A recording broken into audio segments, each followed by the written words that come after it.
ಕುಮಾರಸ್ವಾಮಿ ಡಿಕೆಶಿ ನಡುವೆ ಒಕ್ಕಲಿಗ ಆಧಿಪತ್ಯಕ್ಕಾಗಿ ಭುಗಿಲೆದ್ದ ಯುದ್ಧ. ಮಹಿಳೆಯರ ಬಗ್ಗೆ ಕುಮಾರಸ್ವಾಮಿ ಹೇಳಿಕೆಯನ್ನೇ ಬ್ರಹ್ಮಾಸ್ತ್ರವಾಗಿ ಮಾಡಿಕೊಂಡ ಡಿಕೆ. ಆಸ್ತಿ, ಕುಟುಂಬ, ಹಳೆ ವಿಚಾರಕ್ಕೆದಗಿ ಏಕವಚನದಲ್ಲಿ ಮಾತಿನ ಸಮರ. ಇದೆಲ್ಲವನ್ನು ನೋಡೋಣ ಡಿಕೆ ಎಚ್ಡಿಕೆ ನ್ಯೂಸ್ ಟಾಪ್ 9 ನಲ್ಲಿ.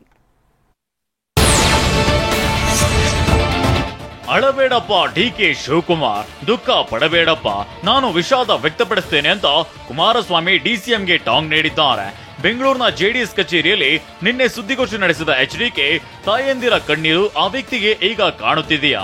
ಕೆಲವು ಹೆಣ್ಣು ಮಕ್ಕಳನ್ನ ಕಿಡ್ನಾಪ್ ಮಾಡಿ ಅವರ ಅಪ್ಪ ಅಮ್ಮನಿಂದ ಜಮೀನು ಬರೆಸಿಕೊಂಡಾಗ ನಿಮಗೆ ದುಃಖ ಆಗ್ಲಿಲ್ವೇ ಅಂತ ಡಿಕೆ ಶಿವಕುಮಾರ್ ವಿರುದ್ಧ ಕಿಡಿಕಾರಿದ್ದಾರೆ. ನಾನು ಅವ್ರನ್ನ ಕೇಳ್ತೀನಿ, ಈ ರಾಜ್ಯದಲ್ಲಿ ಯಾವ್ಯಾವ ಸಂದರ್ಭದಲ್ಲಿ ಕೆಲವು ಕುಟುಂಬದ ಹೆಣ್ಣು ಮಕ್ಕಳನ್ನ ಕಿಡ್ನಾಪ್ ಮಾಡಿ ಜಮೀನು ಬರೆಸ್ಕೋಬೇಕಾದ್ರೆ ಹೆದರಿಸಿ, ನಾನು ಇವತ್ತೇನು ಹೇಳೋರು, ಅದ್ಯಾರೋ ಹೆಣ್ಣು ಮಗಳನ್ನ ಒತ್ಕೊಂಡು ಹೋಗ್ಬಿಟ್ಟು ರಿಜಿಸ್ಟರ್ ಮಾಡ್ಕೊಂಡ್ಬಿಟ್ಟಿರುತ್ತೆ. ಅಲ್ಲೆಲ್ಲ ನಾನು ಅದನ್ನೆಲ್ಲ ಇಲ್ಲಿ ಮಾತಾಡೋದಲ್ಲ. ಮಿಸ್ಟರ್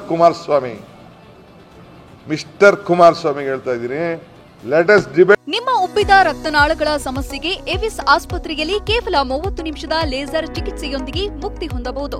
ಹೆಚ್ಚಿನ ವಿವರಗಳಿಗಾಗಿ ಸಂಪರ್ಕಿಸಿ 8088370000. ಅಸೆಂಬ್ಲಿ. ಕಾಂಗ್ರೆಸ್ ಮಹಿಳಾ ಮಣಿಗಳಿಗೆ ದುಃಖವಾಗಿದ್ರೆ ನಾನು ಕ್ಷಮೆ ಯಾಚಿಸುತ್ತೇನೆ ಎಂದ ಕುಮಾರಸ್ವಾಮಿ ಮಾತಿಗೆ ಡಿಕೆಶಿ ಕೌಂಟರ್ ಕೊಟ್ಟಿದ್ದಾರೆ. ಈ ವಿಚಾರದಲ್ಲಿ ಕುಮಾರಸ್ವಾಮಿ ವಿಷಾದ ಬೇಕಾಗಿಲ್ಲ.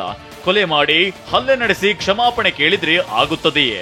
ಬಿಜೆಪಿ ಮತ್ತು ಜೆಡಿಎಸ್ ಮಹಿಳಾ ಕಾರ್ಯಕರ್ತೆಯರಿಗೆ ಗ್ಯಾರಂಟಿ ಯೋಜನೆ ಲಾಭ ತಿರಸ್ಕರಿಸಲು ಕರೆ ನೀಡಲಿ ಅಂತ ಡಿಕೆಶಿ ಸವಾಲು ಹಾಕಿದ್ರು. ನನ್ನ ಹೇಳಿಕೆ ಪಾಪ ಕಾಂಗ್ರೆಸ್ನ ಮಹಿಳಾ ಪದಾಧಿಕಾರಿಗಳಿಗೆ ಆ ನೋವನ್ನು ತಡ್ಕೊಳ್ಳೋಕ್ಕಾಗದೇ ಇರೋ ಅಂತ ನನ್ನ ಹೇಳಿಕೆ, ಪಾಪ ಅವ್ರ ದುಃಖಕ್ಕೆ ಒಳಗಾಗಿರ್ತಕ್ಕಂಥದ್ದೇನಿದೆ, ನಾನು ಈಗಲೂ ಆ ರೀತಿ ಯಾರಿಗಾದ್ರೂ ದುಃಖಕ್ಕೆ ಒಳಗಾಗ್ತಕ್ಕಂಥ ಸನ್ನಿವೇಶ ತಂದಿದ್ದೀನಿ ಅನ್ನೋದು ನಿಮ್ಮಲ್ಲಿದ್ದರೆ ನಾನು ಈಗಲೂ ವಿಷಾದ ವ್ಯಕ್ತಪಡಿಸ್ತೀನಿ. ಅವ್ನು ವಿಷಾದ ಬ್ಯಾಡ್ರಿ ನಮಗೆ. ಮರ್ಡರ್ ಮಾಡಿಬಿಟ್ಟು ವಿಷಾದ ಸಾರಿ ಅಂತ ಹೇಳೋಕ್ಕಾಗ್ತದ? ಏಟು ಹೊಡೆದ್ಬಿಟ್ಟು ಸಾರಿ ಅಂತ ಹೇಳೋಕ್ಕಾಗಿದೆ? ಅವ್ನ ಕೈಲಿ 2 ಏಟು ಹೊಡೆದು ಕಪಾಲಕ್ಕೆ ಹೊಡೆದ್ಬಿಟ್ಟು ಈಗ ದಬಾ ಅಂತ ಹೊಡೆದ್ಬಿಟ್ಟು ಸಾರಿ ಅಂತ ಹೇಳ್ಬಿಡೋದ? ಕುಮಾರಣ್ಣ ರೇಟ್ ಫಿಕ್ಸ್ ಮಾಡುವ ಚಾಳಿ ನಿಮಗೆ ಇರಬೇಕು. ಕುಮಾರಸ್ವಾಮಿಯವರು ಯಾವ ರೇಟು, ಎಂತಹ ರೇಟು ಅಂತ ಹೇಳಬೇಕು ಅಂತ ಡಿಕೆ ಶಿವಕುಮಾರ್ ಟಾಂಗ್ ಕೊಟ್ಟಿದ್ದಾರೆ. ಬೆಳಗಾವಿಯಲ್ಲಿ ಮಾತನಾಡಿದ ಡಿಕೆಶಿ, ಮಹಿಳೆಯರಿಗೆ ಡಿಕೆ ಶಿವಕುಮಾರ್ ರೇಟ್ ಫಿಕ್ಸ್ ಮಾಡ್ತಾರೆ. ಗ್ಯಾರಂಟಿ ಯೋಜನೆಗಳಿಂದ ಸರ್ಕಾರ ಜನರ ಜೇಬು ಪಿಕ್ ಪಾಕೆಟ್ ಮಾಡುತ್ತಿದೆ ಎನ್ನುವ ಮಾಜಿ ಸಿಎಂ ಕುಮಾರಸ್ವಾಮಿಯವರ ಆರೋಪದ ವಿರುದ್ಧ ಕಿಡಿಕಾರಿದ್ದಾರೆ. ಕಂಗನಾ ರಣಾವತ್ ಅವರಿಗೆ ಬಿಜೆಪಿ ಟಿಕೆಟ್ ಕೊಟ್ಟಿದ್ದಕ್ಕೆ ಯಾವುದೋ ಮಂಡಿ ವಿಲೇಜ್ ಎಂಥದ್ದು ವಿಲೇಜ್ ಇದು ಪಾರ್ಲಿಮೆಂಟರಿ ಕ್ಷೇತ್ರ, ಅಲ್ಲಿ ರೇಟ್ ಫಿಕ್ಸ್ ಮಾಡಿದ್ದೀರಿ. ಹೆಣ್ಣುಮಕ್ಳಿಗೆ ರೇಟ್ ಎಷ್ಟು ಅಂತ ಕೇಳಿದಿರಿ. ಶಿವಕುಮಾರ್ ಹೇಳಪ್ಪ ಅದಕ್ಕೆ ಉತ್ತರ. ನಿಮ್ಮ ಸೋನಿಯಾ ಗಾಂಧಿ ಏನು ಹೇಳ್ತಾರೆ, ನಿಮ್ಮ ರಾಹುಲ್ ಗಾಂಧಿ ಏನು ಹೇಳ್ತಾರೆ? ಅದು ಯಾವ ಸ್ವಲ್ಪ ಹೇಳ್ಬೇಕಲ್ಲಪ್ಪ ಯಾವ ರೇಟು ಅಂತ. ಅದು ಈಗ ಹೇಳ್ಬೇಕು, ಅದು ಯಾವ ರೇಟು, ಏನು ರೇಟು, ಹೆಂಗ್ ರೇಟು ಅಂತ. ನೀನೇನೋ ರೇಟ್ ಗಿಟ್ ಫಿಕ್ಸ್ ಮಾಡಿ ನೀನು ರೂಢಿ ಇರ್ಬೇಕು ನಿನಗೆ. ಕುಮಾರಣ್ಣ, ನಿನಗೆ ಹೆಣ್ಮಕ್ಳಿಗೆ ರೇಟ್ ಫಿಕ್ಸ್ ಮಾಡೋದು ನಿನಗೇನೋ ಒಂದು ಚಾಳೆ ಇರಬೇಕು ಅಂತ ಕಾಣ್ತದೆ. ಅದನ್ನು ನೀನು ಬೇರೆಯವ್ರ ಬಗ್ಗೆ ಮಾತಾಡ್ತಾ ಇದ್ದೆ. ಅವನಿಗೆ ಪಿಕ್ ಪಾಕೆಟ್ ಮಾಡಿ ರೂಢಿಯಲ್ಲವೇ? ಹೆದರಿಸಿ ಬೆದರಿಸಿ ಬ್ಲಾಕ್ ಮೇಲ್ ಮಾಡೋದು, ಹಿಟ್ ಅಂಡ್ ರನ್ ಮಾಡೋದು ಅವನ ಕೆಲಸ ಅಂತ ಕುಮಾರಸ್ವಾಮಿ ವಿರುದ್ಧ ಏಕವಚನದಲ್ಲಿ ಡಿಕೆಶಿ ನಿನ್ನೆ ವಾಗ್ದಾಳಿ ನಡೆಸಿದ್ರು. ಹೆದರಿಕೊಂಡು ಪಕ್ಕದ ಜಿಲ್ಲೆಗೆ ಹೋಗಿರುವ ಮಿಸ್ಟರ್ ಕುಮಾರಸ್ವಾಮಿ, ನೀನು ಯಾವುದೇ ಕಾರಣಕ್ಕೂ ಲೋಕಸಭಾ ಚುನಾವಣೆಯಲ್ಲಿ ಗೆಲ್ಲುವುದಿಲ್ಲ ಅಂತ ತಿರುಗೇಟು ನೀಡಿದ್ದಾರೆ. ಅದೇ ನೋಡಿ, ಅವನ್ ಪಿಕ್ ಪಾಕೆಟ್ ರೂಢಿ ಅಲ್ಲ ಅವನ್ಗೆ. ಪಿಕ್ ಪಾಕೆಟ್ ಮಾಡಿ ರೂಢಿ ಅಲ್ವಾ ಅವನಿಗೆ? ಎದುರಿಸಿ ಬ್ಲಾಕ್ ಮೇಲ್ ಮಾಡೋದು. ಪಿಕ್ ಪಾಕೆಟ್ ಎಂಬ ತಮ್ಮ ಹೇಳಿಕೆಗೆ ಸಮರ್ಥನೆ ನೀಡಿದ ಕುಮಾರಸ್ವಾಮಿ, ರಾಜ್ಯದ ಸಾಲ ಪ್ರಮಾಣ ಹೆಚ್ಚುತ್ತಿದೆ. ಗೃಹಲಕ್ಷ್ಮಿ ಹೆಸರಿನಲ್ಲಿ 2,000 ರೂಪಾಯಿ ಕೊಟ್ಟು ಗಂಡಂದಿರ ಜೇಬಿನಿಂದ 5,000 ರೂಪಾಯಿ ಕಸಿಯುವ ಪಿಕ್ ಪಾಕೆಟ್ ಕೆಲಸವನ್ನ ಸರ್ಕಾರ ಮಾಡ್ತಿದೆ ಅಂತ ಎಚ್ಚರಿಸುವ ಮಾತನ್ನ ನಾನು ಆಡಿದ್ದೇನೆ ಹೊರತು ಬೇರೆ ಉದ್ದೇಶ ಇರಲಿಲ್ಲ ಅಂತ ಸಮಜಾಯಿಷಿ ನೀಡಿದ್ದಾರೆ. ಈ 5 ಗ್ಯಾರಂಟಿ ಕೊಡೋದಕ್ಕೆ ಯಾರ್ಯಾರು ಜೋಬನ್ನ ಪಿಕ್ ಪ್ಯಾಕೆಟ್ ಮಾಡಿದ್ರು ಅಂತೇಳಿ, ಇದು ಪಿಕ್ ಪ್ಯಾಕೆಟ್ ಗ್ಯಾರಂಟಿ. 8 ಗ್ಯಾರಂಟಿ ಏನಿದೆ, ಪಿಕ್ ಪ್ಯಾಕೆಟ್ ಗ್ಯಾರಂಟಿ ಇದು. ಡಿಕೆ ಶಿವಕುಮಾರ್ ಯಾವ ಕಷ್ಟಪಟ್ಟು ಆಸ್ತಿ ಸಂಪಾದನೆ ಮಾಡಿದ್ದಾರೆ? ಕಲ್ಲು ಬಂಡೆ ಕದ್ದು ವಿದೇಶಕ್ಕೆ ಸಾಗಿಸಿರೋದೇ ಅವರ ಕೆಲಸ.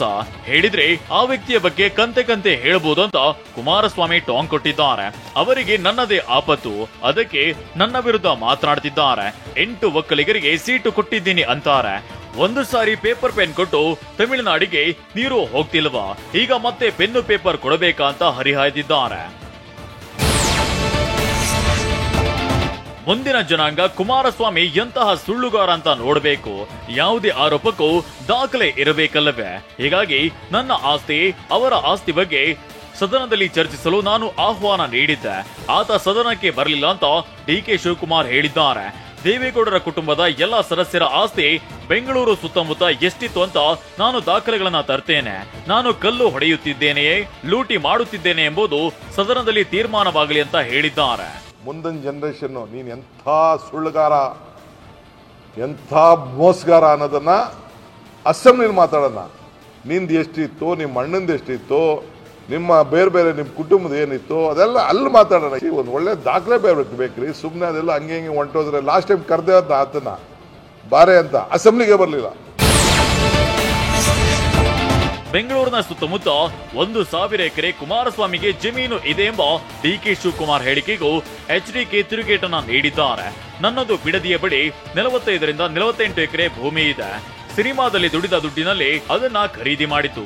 ರಾಜಕೀಯಕ್ಕೆ ಬರುವುದಕ್ಕೆ ಮೊದಲೇ ಈ ಜಮೀನು ಖರೀದಿ ಮಾಡಿದ್ದೇನೆ. ನಾನು ತೋಟದಲ್ಲಿ ರೆಸಾರ್ಟ್ ಮಾಡಿಲ್ಲ. ಬಂದು ನೋಡಪ್ಪ, ಕಲ್ಲಂಗಡಿ, ಬಾಳೆ, ಕೊಬ್ಬರಿ ಬೆಳೆಯುತ್ತಿದ್ದೇನೆ ಅಂತ ಹೇಳಿದ್ದಾರೆ. ಎಸ್, ನಂದು 45 ಎಕರೆ ಲ್ಯಾಂಡ್ ಇದೆ, 45-48 ಎಕರೆ ಇದೆ. ನಾನು ಸಿನಿಮಾದಲ್ಲಿ ಹಂಚಿಕೆದಾರನಾಗಿ ಸಿನಿಮಾದಲ್ಲಿ ಏನು ಸಂಪಾದನೆ ಮಾಡ್ತಾ ಇದ್ದೆ, ಆ ಒಂದು ದಿನದಿಂದ ರಾಜಕಾರಣಕ್ಕೆ ಬಂದಿರಲಿಲ್ಲ.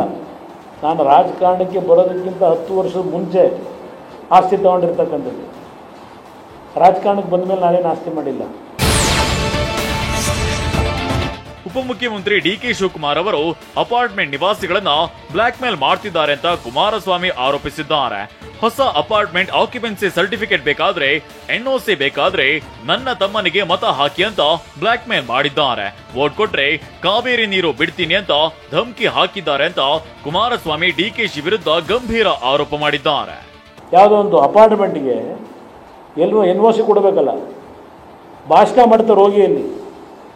ಇವೇನಿದ್ದೀರಿ ಇಲ್ಲಿ 1,500-2,000 ಜನ, ನಿಮ್ಗೆ ಎನ್ಒಸಿ ಇಶ್ಯೂ ಆಗಬೇಕು ಅಂದರೆ ನನ್ನ ತಮ್ಮನಿಗೆ ಮತ ಹಾಕಿ ಆಮೇಲೆ ಬನ್ನಿ ನನ್ನ ಹತ್ರ, ಆಮೇಲೆ ಎನ್ಒಸಿ ಕೊಡಿಸ್ತೀನಿ. ನನ್ನ ತಮ್ಮನಿಗೆ ಮತ ಕೊಟ್ಟ ಮೇಲೆ ನಿಮಗೆ ನೀರು ಕೊಡ್ತೀನಿ. ಈ ಧಮಕಿ ಹಾಕೊಂಡು ರಾಜಕಾರಣ ಮಾಡ್ಕೊಂಡು ನೀವು ನನಗೆ ಬುದ್ಧಿ ಹೇಳೋ ಮಟ್ಟಕ್ಕಿದ್ದೀರಾ ನೀವು?